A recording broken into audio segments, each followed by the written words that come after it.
لا إله إلا الله والله أكبر الله أكبر ولله الحمد الله أكبر كبيرا الحمد لله كثيرا سبحان الله بكرة وأصيلا الله أكبر الله أكبر لا إله إلا الله والله أكبر الله أكبر ولله الحمد الله أكبر كبيرا الحمد لله كثيرا سبحان الله بكرة وأصيلا الله أكبر الله أكبر لا إله إلا الله والله أكبر الله أكبر ولله الحمد الحمد لله رب العالمين والصلاة والسلام على سيد المرسلين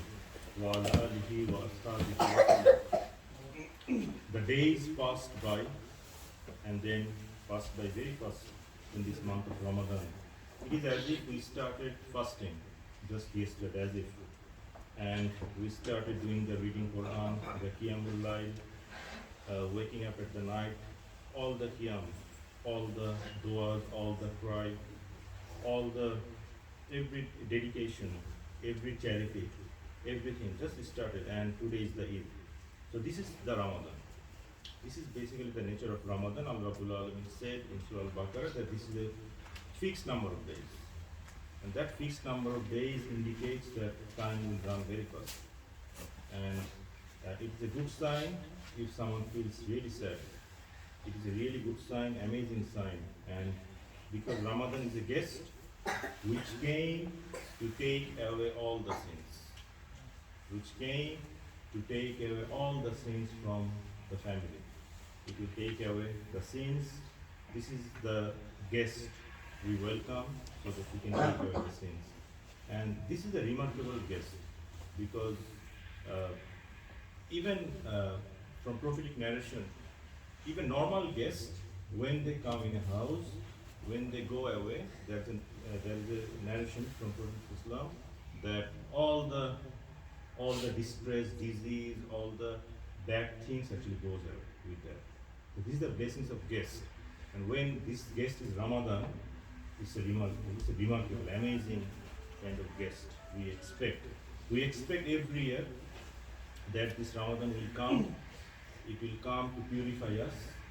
And during this month, there is a special day, which is equivalent to 1,000 months only for this nation of Prophet Muhammad. That was only for this nation. That one night is equivalent to 1,000 months. And even throughout this month, anytime people can be forgiven. During any Qiyamul Layl, people can be forgiven. Even during the daytime, someone is struggling with the thirst, with the hunger, he'll be forgiven. So everything lies on Allah Rabbul Alameen. So who can be forgiven at which time? Allah knows the best. Even on the night, like for example last night, it was also a golden moment to ask forgiveness. And even right now, it is also opportunity to ask for the forgiveness. This is the beauty of Islam, because Allah Rabbul Alameen's mercy is open wide. It's unlimited. No one can limit the mercy. No one can limit the mercy of Allah to any person, whatever crime he committed or whatever wrong he has done. It doesn't matter to Allah Rabbul Alameen. Allah Rabbul Alameen accepts the heart which is full of emotion and which really comes too close to Allah. And Allah Rabbul Alameen is a Hadith Qudsi. He's saying, Allah Rabbul Alameen says, if someone comes to me running, I forward to him even faster than that. If someone comes forward to me by walking, I go to him running. So this is the beauty of Allah Rabbul Alameen. Now, congratulations to those who Ramadan leaves with a white clean register. So this is the congratulations, and they will get the same congratulations when they will enter through the gate of Jannah, inshallah, by the angels, noble angels. and one that will make one proud when he stands before Allah Rabbul Alameen. Congratulations to those whose tears, whose cry generously flowed over their cheeks in humility and enjoyed the special bond between them and Allah. And this is the blessings. If someone feels that connection, if someone can think that I have right now a new connection to Allah, this is the symbol, this is the sign of acceptance of the Ramadan. And blessed be those who purified themselves and deeds, those who honored and elevated their souls with nearness to Allah, Rabbul Alameen. This is the way to honor and pure your soul. How privileged is he who lives Ramadan with a new relationship with Allah, with firm promise, a clean slate, and fresh resolutions. We got taqwa, fear of Allah, out of Ramadan. Awareness that Allah is watchful over us, and that shall remain throughout the year. Ramadan has gone, but humility to Allah, fear to Allah, recitation to Quran, dua to Allah, and pleading with Allah shall remain. And this is the lesson. You changed your ways, you left so many sins, and you repented from many more. Allah Rabbul Alameen rescued you from the deep darkness of the sins, and now you are walking out a clean and pure man, as clean and pure as the day your mother gave birth to you, inshallah. Do not drown yourself in the sewage of the sins again. What is after Ramadan? The shaitan has been resting and watching in agony. He sees your salah, your prayer, your ibadah. He sees that clean cloak of iman you are wearing right now, and he wants to drag you into the gutter again. He has been restrained in bitterness and agony. He is watching all the deeds and all the repentance, but he cannot do anything about it. Do not let him get you to breach that covenant with Allah. Do not break your oath and vow with Allah. Your deeds in Ramadan are like the most beautiful mansion anyone could build. You build it brick by brick, layer by layer, every second of Ramadan, while even doing the fasting. Even just with the fasting, you are actually building your mansion. You suffered to build it, the hunger, the thirst, the sleep, the overcoming desires and struggling with your nafs. Your deeds accumulated in Ramadan are like a billions a man accumulates in hard work throughout his life. The first thing we should ask to Allah to accept all the ibadah. Ibrahim a.s. raised the pillars of Kaaba by an order of Allah, a super special messenger, a very noble task, and a direct order from his Lord. Nothing can be more noble than building Kaaba that Allah told him to do. A messenger with sincerity, a messenger with full of sincerity, who sacrificed his whole life in the path of Allah. Not only that, he sacrificed his sons, his son-in-law in the path of Allah. Not even kept them in a family. He could do a nice family life, but he didn't do it.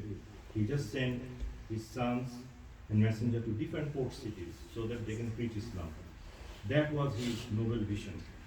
Now, full of sincerity, and he was asked to build the Kaaba. This man, when he built the Kaaba, his first dua was, Rabbana taqabbal minna innaka antas samiul alim. That we do the dua during our dua. Which means, oh Allah, accept this promise. Even that person, at that particular moment, he was asking, he was crying, he was pleading to Allah, oh Allah, please accept that. Because if Allah doesn't accept it, there is no point, there is no value.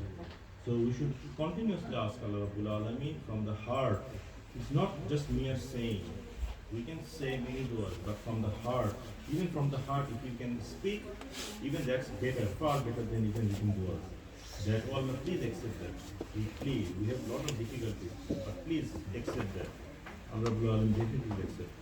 Do not feel arrogant that you did a worship to Allah. Imagine you were desperate and you borrowed $1,000 from someone, and then you went to pay it back. You were late and it was deficient. So do you give that $1,000 back in arrogance? Or do you give that $1,000 back in humility, wanting him not to be mad at you because he did you a favor? The blessings of Allah over us are not countable, basically, numerous. And there is nothing you can do on this earth that can pay him back. There is nothing we can do that can pay him, Allah Rabbul Alamin, back for what he has given to us. Therefore, we should not be arrogant with our deeds. We should not be arrogant with our beautiful deeds, whatever deeds we can do. We should ask Allah to accept our deeds from us, and we should be humble. This is the first probably lesson. Second, very important lesson is the part of the University of Ramadan. This is one of the interesting things because it was a training basically. Alhamdulillah. The part of the University of Ramadan is to live with a pure heart.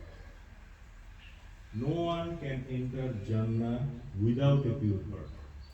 Even the most clean persons, even the prophets, when they will enter Jannah, their hearts will be purified with some water, just before entering.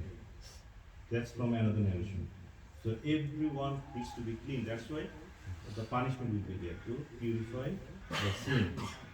And definitely we should ask Allah not to even put us into the punishment for a single nanosecond. We have to clean our heart towards whom? Towards Muslims. Whoever says La ilaha illallah, irrespective of nationality, irrespective of group, irrespective of mazhab, irrespective of which day they are following the Eid, it doesn't matter. Whenever someone says La ilaha illallah, we have to have the clean heart. Now some of the interesting points will come. Why does that parting more so to Ramadan? Look at the hadith. Prophet said, narrated from Abu Hurairah, that this is a very powerful hadith. The deeds of people are presented to Allah every Monday and Thursday. The deeds of people are presented to Allah every Monday and Thursday.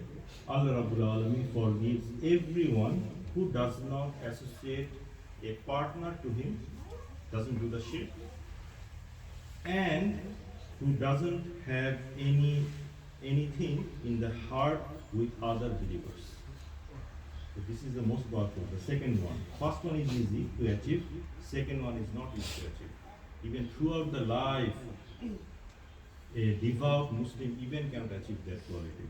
But this hadith clearly says this is the essential quality. He shouldn't have any grudge, any complexity, any fight, any hate against any believers. So Allah Rabbul Alamin says the angels that put theirs aside until they reconcile. So put that deeds aside until reconcile. So we have to reconcile and reestablish our relationship that we severed with others. We wish some Muslims could treat each other with the guidance, kindness and wisdom that the Prophet ﷺ treated some of his enemies. Now, one interesting thing is that the enemies made him bleed. Aisha radhiyallahu asked, "O Prophet, when was the hardest time, what was the hardest time of your life?" He replied, "The Taif. When he went to Taif, he preached the people rejected him. He told the leaders that, okay, you rejected, that's fine, I'm going out, I'm leaving, but don't disclose it to others." And they actually instigated the mob, told the mob to stone him. So, which is completely unfair in any way. And they started stoning him for 3 kilometers of walk. It's unbelievable. And it also shows the strength of our beloved Prophet. He's not normal human being. And he was bleeding, his whole body was covered with blood. So then he made the dua that, O Allah Rabbul Alameen, don't destroy them. Probably from this generation, beautiful people will be born. Beautiful, the nice believers, wonderful believers that you love will be born. So don't destroy them. And this is called deep foresight. This is called deep foresight. How it can reflect to our life, I'll talk about that. So we should realize the foresight of these words that Prophet said. This is the wisdom of Prophet from the worst enemies of Allah and those who cause the worst harm, the most harm. From those people came wonderful generations who actually spread the Islam across the globe. So just try to think about the Pharaoh of this Ummah. Prophet Islam straight away told the Pharaoh of this Ummah is Abu Jahl. You know that, Abu Jahl. Now this Pharaoh of Ummah, from that particular person, son, like Ikrimah bin Abi Jahl was born. Who was Ikrimah? Who actually accepted Islam after a long while, after the Meccan victory, conquest of Mecca. Then this person, Ikrimah, he, during Abu Bakr's time, he strongly did fight against the apostates, a false prophet, and in the battle of Yarmouk after that.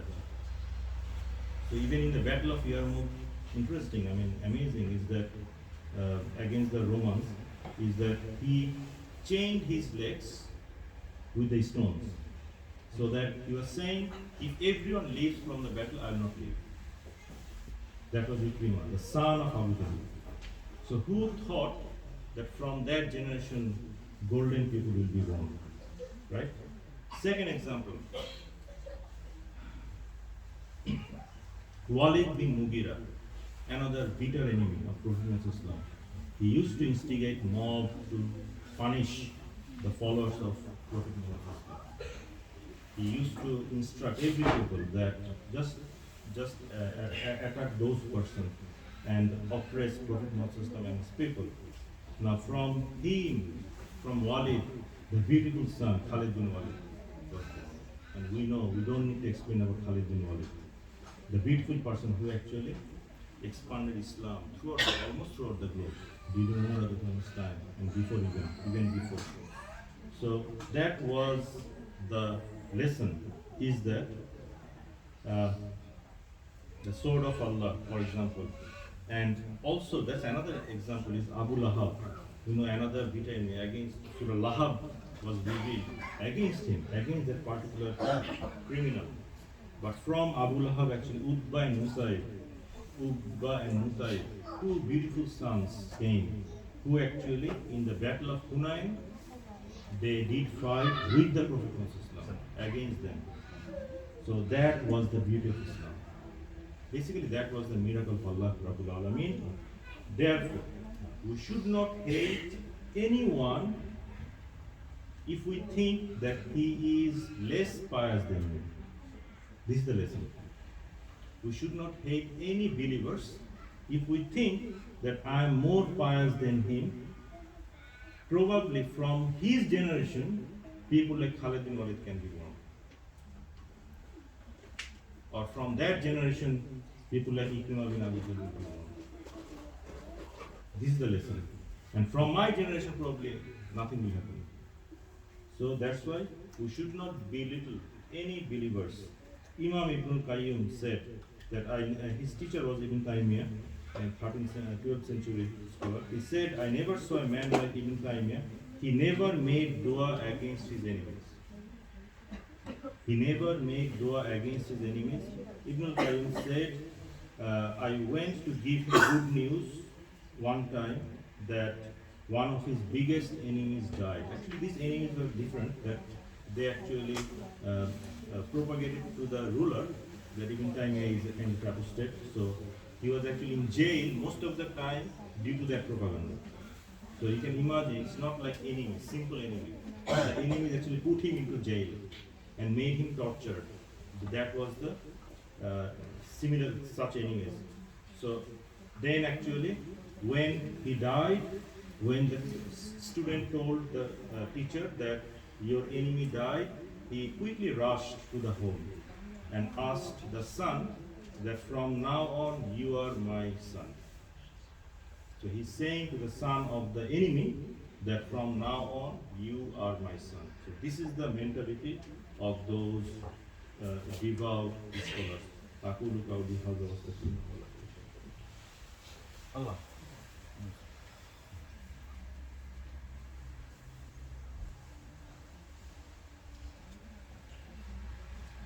الله أكبر الله أكبر لا إله إلا الله والله أكبر الله أكبر ولله الحمد الله أكبر كبيرا الحمد لله كثيرا سبحان الله بكرة وأصيلا الله أكبر لا إله إلا الله والله أكبر ولله الحمد. When the rumor against our mother Aisha radhiyallahu anha was spread, actually it was a blatant complete lie, and Surah Nur was talking about that. So the rumor was spread against the chaste women. That's why any rumor against any believers, any any women who are believers, without four proof, four testimony is completely extreme level of sin. It is top 10 sins basically. So this is the most powerful message basically, just before commenting against any believers, women. Now, imagine the honor of the mother. So he was the prophet's wife. He was the daughter of Abu Bakr radhiyallahu anhu. Now, Abu Bakr radhiyallahu anhu used to help one person. His name is Mista, and he was a relative actually. Now, that person was basically propagating the lies against Aisha radhiyallahu anha. So just try to imagine the father is helping someone, and that person is actually propagating the lies against his own daughter. Now, when the lie has been disclosed, I mean, that is proven from Surah Nur, even Allah Rabbul Alameen replied that this is a lie. Why did you believe that? Why did you even believe? Allah Rabbul Alameen criticized all the Muslims. Why did you even believe at the first instance when any rumor was spread against a believing woman? So this is not only about Aisha, this is about any believing woman till the end of the time. This lesson. Quran is universal for any moment. Then when it was proven, definitely Abu Bakr told, I'll never help him again. Because he spread and I helped him and he did the opposite thing. Then Allah Rabbul Alamin revealed that why did you stop helping someone when he has the necessity to get the help? Now just try to think how Allah Rabbul Alamin address all the persons. How Allah Rabbul Alamin try to maintain the justice. So this is an interesting lesson. Allah Rabbul Alamin revealed the verse of the Quran, and Abu Bakr then committed that okay, he will start helping him. And this is very hardest thing for any father to do things like that. Who actually spread rumor, he is actually, and what happens is that if we forgive someone, we can only expect that Allah Rabbul Alamin will forgive us on the day of judgment. So this is the real. This is the truth. Unless we do it, we really cannot 100% ascertain, cannot 100% make sure that Allah Rabbul Alamin can forgive us So this is what I can conclude with. If we want Allah to forgive us, Allah to pardon and forgive us, conclude like that with Ramadan. This is how you want your Ramadan to end. Abu Bakr said, Wallahi, we love that you forgive us. Then he went to the man, began to pay him again, a man who talked about the honor of his daughter. May Allah Rabbul Alameen accept your fasting and your worship, and may you inshallah see many more Ramadans to come. In the same way, we united here for his sake in these khutbah, in these gathering. May we united inshallah in Firdaus, in al-Firdaus. Amen. أقول قولي هذا واستغفر إنه على كل شيء قدير.